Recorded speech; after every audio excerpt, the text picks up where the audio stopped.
अस्सलामुअलैकुम। आज की वीडियो में हम बीटीसी के बारे में डिस्कशन करेंगे। डिटेल में मैं आपको बताऊंगा कि इस टाइम पे आपको क्या डिसीजन लेने चाहिए। जिस तरीके से हमने पहले अपनी लास्ट बीटीसी की वीडियो में डिस्कशन की थी, जिसमें मैंने आपको बताया था कि मार्केट की जो रेजिस्टेंसेस है, जो हमारे पैरेलल चैनल का ब्रेकआउट होना है और रीटेस्टिंग, इस सारी चीज़ों के बारे में हम डिस्कशन करेंगे। और हमारे हायर टारगेट्स हैं, इनके बारे में हम डिटेल में डिस्कशन करेंगे ताकि आप जो है वो टाइमली वाइज अच्छे डिसीजंस ले सको। इसी के साथ साथ अगर आप जो है वो किसी और कॉइन में ट्रेड करते हो, तो जिस तरीके से मैं आपको बीटीसी के बारे में गाइड करूंगा, उसी तरीके से, उसी लेवल ऑफ सपोर्ट से, उसी लेवल ऑफ रेजिस्टेंस से आप बाकी कॉइन्स में भी इन्वेस्ट कर सकते हो। सिर्फ उन कॉइन्स में जो बीटीसी को फॉलो करते हैं, जो बीटीसी के पैरेलल और बीटीसी के पर्सपेक्टिव से मूव करते हैं। शिट कॉइन्स के बारे में आप बात नहीं कर रहा। तो जो कॉइन्स बीटीसी को फॉलो करते हैं, उनको बिल्कुल परफेक्टली इस वीडियो में जिस तरीके से मैं आपको गाइड करूंगा बीटीसी के लेवल्स का, उसी तरीके से जो है ना वो आप उन कॉइन्स में भी इन्वेस्ट कर सकते हो। तो डायरेक्टली चलते हैं हम चार्ट्स की तरफ। सबसे पहले अगर हम जो है वो बीटीसी के इस चैनल के बारे में डिस्कशन करें, तो मैंने आपको स्ट्रेट फॉरवर्ड अपनी प्रीवियस वीडियो में गाइड किया था कि हमारे पास जो है वो $40,000 पे स्ट्रॉन्ग सपोर्ट थी। ठीक है, हमारे पास 40,000, सब लोगों को पता है कि यहाँ से हमें जो है वो मल्टीपल टाइम्स हमें सपोर्ट मिली और प्राइस यहाँ से बाउंस बैक की। अब हमारे पास प्राइस बाउंस बैक करने के बाद हमारे पास इस एरिया में 3-4 रेजिस्टेंस थी, जिनका टेक ओवर होना बहुत जरूरी था। ऑल्दो मोस्टली जो है वो हमारी रेजिस्टेंस पहले पंप में ही ओवरटेक हो गई थी, और मैंने आपको स्ट्रेट फॉरवर्ड कहा था कि आपने क्या करना है, आपने वेट करना है इस चैनल के रीटेस्ट का।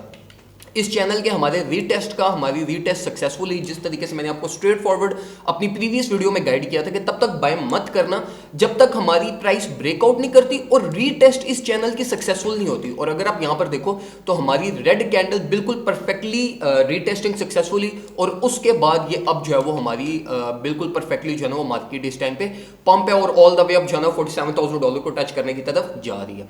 अब यहां पे ना मैं आप लोगों को एक दो चीजें बहुत इंपॉर्टेंट मैं आपको गाइड करूंगा, जिसको आपने लाजमी समझना है। सबसे पहली चीज ये, हमारे पास जो अवेलेबल रूम था ना, वो हमारा रूम था 200 मूविंग एवरेज तक। ठीक है, मतलब 200 मूविंग एवरेज तक हमारी एक्सपेक्टेशन थी कि प्राइस यहां तक आएगी और यहां से हमें रिजेक्शन मिलेगी, जो कि हमारा TP1 था, जो कि बिल्कुल परफेक्टली जो है ना वो इस टाइम पे अचीव हो चुका है। अब यहां पे जिन लोगों ने ये ऑल द वे डाउन 40,000 से लेके 43 या 44 के बीच में जिन्होंने बाइंग की थी, जो मैंने खुद भी, मैं आपको भी बहुत दफा मैंने आपको कहा था कि भाई कुछ ना कुछ यहां से इस प्राइस टैग से लाजमी बाय करना, क्योंकि अगर प्राइस रिवर्सल हुआ तो हमारे पास जो है ना वो प्राइस ऑल द वे 48,000 या $47,000 को टच करने चली जाएगी।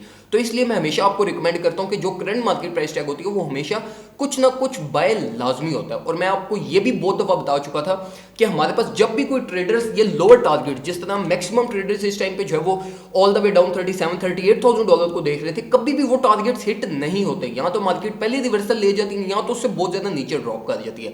तो इस सिनेरियो में हमारे पास जो है वो मार्केट ने पहले रिवर्सल लिया और बिल्कुल परफेक्टली जो है ना वो इस टाइम पे मार्केट पंप्ड है, और 46,000 वाली रेजिस्टेंस थी उसको भी ओवरटेक कर लिया, जो कि 200 मूविंग एवरेज थी। अब यहाँ पे अगर आप न्यू बाय करने का अब सोच रहे हो, तो अब मैं आपको ये बिल्कुल नहीं कहूंगा कि आप मार्केट प्राइस टैग से बाय करो। अब की सिचुएशन में आपको ये करना चाहिए, ऑल्दो हमारे पास जो एक्सपेक्टेशंस है वो ऑल द वे अब हमारी ये इस $49,000 पे जो हमारी मेजर रेजिस्टेंस है, ये हमारा टारगेट है। ठीक है, मतलब 48,000 से लेकर $49,000 के बीच में यहां तक प्राइस अब ट्रेवल कर सकती है। लेकिन स्टिल अब मैं आपको यही कहूंगा कि आप वेट करो। ठीक है, ये इस 4 आवरली कैंडल को क्लोज होने दो, और जब तक ये 4 आवरली कैंडल क्लोज नहीं होती तब तक जो है ना वो एटलीस्ट अब जो है ना वो सब्र करते रहो। और अब आपने करना क्या, जो नेक्स्ट हमारी 4 आवरली कैंडल ओपन होगी, वो 4 आवरली कैंडल हमारे पास एक्सपेक्टेशंस यही है कि यहां तो ये इस लेवल ऑफ सपोर्ट, जो कि हमारे पास कुछ 46,500 पे बनती है, यहां तो हमारे पास ये 46,200 पे जो 200 मूविंग एवरेज है, यहां तक प्राइस फेल करेगी, और इस प्राइस टैग से आप जो है ना वो दोबारा एक एंट्री पॉइंट ले सकते हो। तो अब मैं आपको बिल्कुल ये रिकमेंड नहीं करूंगा कि अब जो है वो आप रैली का हिस्सा बनो। अब यहां पे जिन लोगों ने ऑलरेडी बाइंग की थी 40 से लेकर 44 के बीच में, उनको मैं यही कहूंगा कि एटलीस्ट अगर तो चाहो आप यहाँ पे अपने 50% प्रॉफिट्स को निकाल लो, या तो चाहो अपने सारे कैपिटल को मार्केट से निकाल लो, और जो प्रॉफिट्स है उनको बस छोड़ दो। ठीक है, प्रॉफिट्स को मार्केट में छोड़ दो, और जो उस पे जो $48,000 तो जो थोड़े बहुत प्रॉफिट और ज्यादा बन जाएंगे, उसको बस जो है ना वो मार्केट में चलने दो। अब ये दो स्ट्रेटजीज हैं जो यहाँ पे आप यूज कर सकते हो। मैं जो पर्सनली है, मैं कोई सेल ऑफ नहीं कर रहा। ठीक है, मैं जस्ट जो मैंने बाई किया तो 40 से 44 की रेंज में मैं उसको होल्ड कर रहा हूँ, मैं उसको सेल ऑफ नहीं कर रहा। लेकिन स्टिल जो मैंने बाइंग की थी, ये इस एरिया से दोबारा जब ये रीटेस्टिंग हुई थी, मैंने ऑलरेडी जो है वो कुछ 43,200 का मैंने ऑर्डर लगाया हुआ था, जब इसकी प्राइस ब्रेकआउट कर चुकी थी, और रीटेस्टिंग में मेरा वो ऑर्डर एग्जीक्यूट हुआ था, और बिल्कुल परफेक्टली जो है ना वो मेरी ये भी जो है ना वो प्रॉफिट्स चल रहे हैं। तो मैं सेल ऑफ नहीं कर रहा।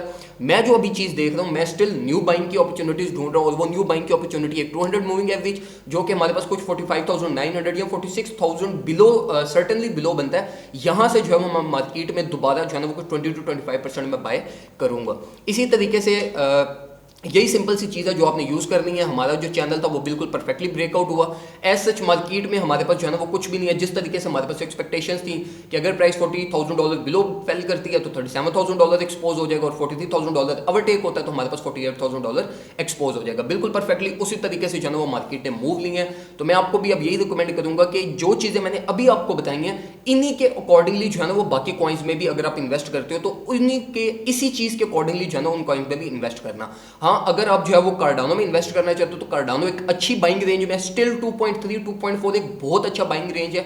अगर आप जो है वो इस प्राइस टैग से बाय करते हो तो आपके पास जो है ना 2.5 2.6 तक जो है ना वो एक एरिया, एक स्पेस अवेलेबल है जहां तक कार्डानो की प्राइस टैग ट्रेवल कर सकती है। तो ये कुछ इन्फॉर्मेशन थी क्विकली जो मैं आपसे शेयर करना चाहता था। उम्मीद करता हूँ आपको वीडियो पसंद आई होगी। वीडियो को लाजमी लाइक कर लें, कमेंट सेक्शन में कोई और चीज़ पूछना चाहते हो वो पूछो, और चैनल को सब्सक्राइब मस्ट कीजिएगा। थैंक यू सो मच, अपना ख्याल रखिए, अल्लाह हाफिज़।